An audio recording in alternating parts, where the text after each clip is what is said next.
agreeing to see us. Our group are really delighted with the way things are going, but we really would like to know why you're doing these agreements with groups, in our case for 10 or 20 years. Our view is very clearly that you are a group of quality. We want to work with community groups around these woods. It gives big advantages to us in that we manage 7% of the land mass of Wales as forestry.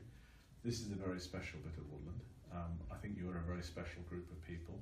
We wouldn't be entering into a 20-year agreement with you if it wasn't for the fact that we believed you would do great things for enhancing the community involvement and also the biodiversity of this area. That's great.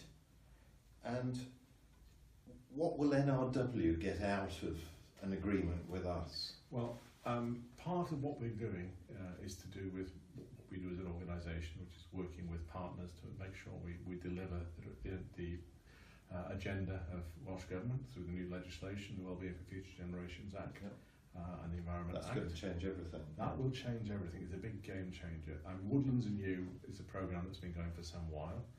We're trying to develop it. We're trying to work wider afield than we have been done with non-traditional partners. Newbury has been a place which we believe we can do an awful lot with, working with partners in the local community. Having the engagement with this group, I think, allows us to do things that we've never been able to do here before, and for us to achieve things we've never been able to achieve with the group and with the forestry we've got here. That's fantastic, because that means it's an opportunity for us, but it's also an opportunity for you that will change. Exactly. Yes. Okay, great. Right. I think you've covered everything I wanted to ask you. I had a look at what you've seen, and I've spoken to the various individuals concerned. 20 years works for us.